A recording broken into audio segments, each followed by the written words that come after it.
इसके लिए आप पूछ भी रहे थे। So now we talking of revision. Revision कैसे करोगे आप, ठीक है? रिवीजन कैसे करोगे?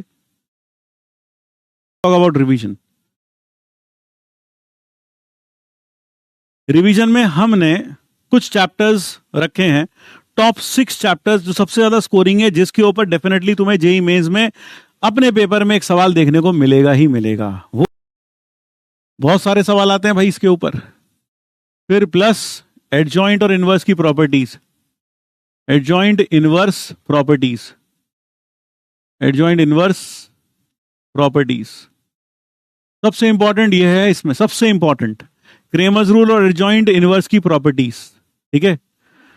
हाँ, sequence series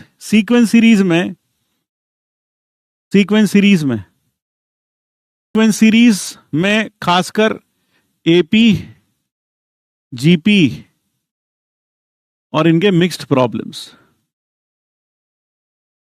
AP GP mixed problems. And क्योंकि अब एजीपी वगैरह तो हटा दी गई हैं जेईई मेंस के सिलेबस से, तो इसमें एपी में भी काफी सारे सवाल आ जाते हैं, ठीक है? बाइनोमियल थ्योरम में जनरल टर्म वाले problem, independent of x, coefficient of x, वो सब। फिर इसमें मेजरली तो ये, और दूसरा कोएफिशिएंट्स, और साथ में रिमाइंडर वाली प्रॉब्लम्स,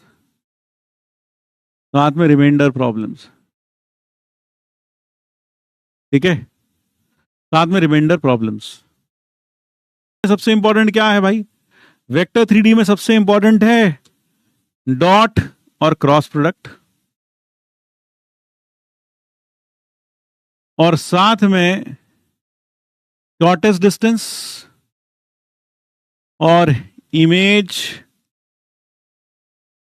कॉमा फुट और perpendicular in line, on line. Plane इसमें सिलेबस में नहीं है, तो ये सबसे इंपॉर्टेंट है। Shortest distance, image, indefinite definite integration में सब कुछ इंपॉर्टेंट है। और आपको पता है इंडेफिनेट डेफिनेट इंटीग्रेशन से बहुत सवाल आते हैं मिला के, है ना? इसमें तो कुछ खास है नहीं, ये सारे के सारे इंपॉर्टेंट है। एलडीई, होमोजीनियस, सारी की सारी इक्वेशंस, ठीक है? ये सारी की सारी इक्वेशंस। पीएनसी भी नहीं है इतना, है ना? ये असल में जो चैप्टर्स है ना, जो तुम कह रहे हो एओडी, एलसीडी, आईटीएफ, ये जेईई एडवांस के फेवरेट चैप्टर्स हैं, not JEE mains. JEE mains बहुत ज्यादा नहीं पूछता, एक सवाल आपको दिख सकता है अपने पेपर में, ठीक है? मतलब अभी तक ऐसा हुआ भाई, मैं ये नहीं कह रहा अगले साल भी ऐसा ही होगा, मैं जरूरी नहीं है ऐसा हो जाए, but there is a high chance. It is generally not used to asking this. ये ऐसा होता है दो भाई मिलके बांट लेते हैं कि तू इसमें से पूछ, मैं ज्यादा इसमें से पूछूंगा, ये मेरा फोकस एरिया रहेगा, तू बाकी का पूछ ले, मैं इसमें से ज्यादा पूछूंगा, ठीक है भाई? फिर उसके बाद प्रोबेबिलिटी एंड पीएनसी, इसमें पीएनसी भी आ गया। Probability and PNC, probability slash and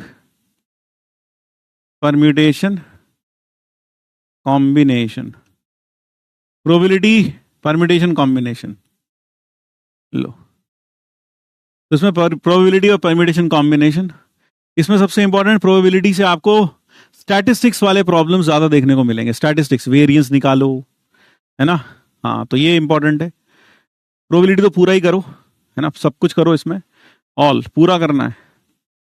function में बताता हूं, फंक्शन भैया बहुत ज्यादा इसमें क्या आता है, सबसे पहले सबसे ज्यादा फंक्शंस में डोमेन के सवाल सबसे ज्यादा आते हैं, डोमेन फाइंड करने के। डोमेन, जेईई मेंस का पेपर हर शिफ्ट में लगभग डोमेन और रेंज फाइंड करने का, और साथ में फंक्शनल रिलेशंस वाला, फंक्शनल इक्वेशंस जिसे कहते हैं। F of x plus y equal to f x plus f y, है ना? F of x plus y equal to f x into f y, तो वो सब सबसे ज्यादा आते हैं इससे। सबसे ज्यादा डोमेन रेंज सबसे ज्यादा आता है, सबसे ज्यादा डोमेन रेंज आता है इसमें। यानी अगर मैं कहूं जेईई मेंस में 10 सवाल आते हैं तो उसमें 6 सवाल डोमेन रेंज के होंगे, और बचे हुए 2 सवाल फंक्शनल इक्वेशंस के होंगे, और बचे हुए 1-2 सवाल बाकी सबसे होंगे, ठीक है? बाकी सबसे 1 मेनी 1 ज्यादा नहीं पूछा जाता, सबसे ज्यादा ये और फंक्शनल इक्वेशंस पूछी जाती है सबसे ज्यादा। ठीक है, सेट रिलेशंस में टाइप्स ऑफ रिलेशंस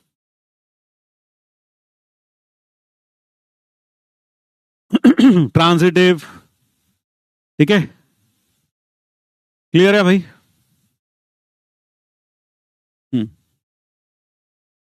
हाँ वही सब।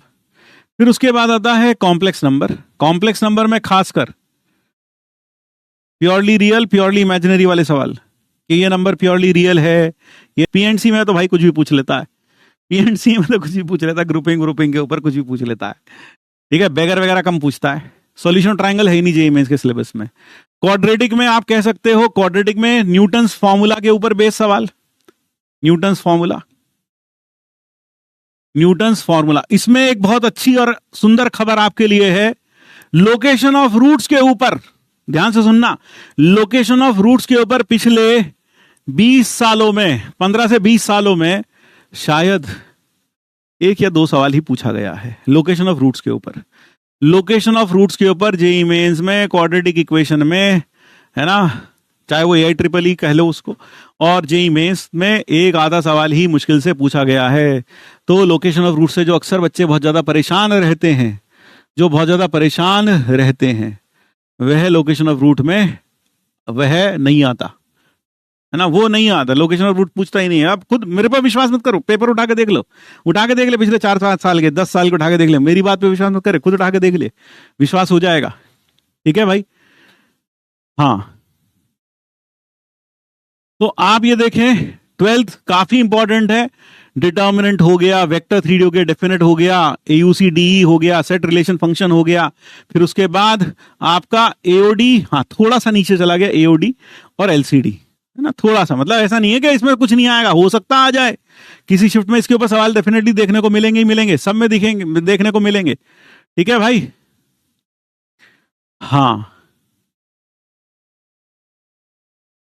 एरिया अंडर द कर्व लिखा तो है, ये तो ना AUC का मतलब होता है एरिया अंडर कर्व से भी क्वेश्चन आते हैं, लेकिन ज्यादा क्वेश्चन इससे आते हैं, डिफरेंशियल इक्वेशन से डेफिनेटली मिलेगा ही मिलेगा भाई।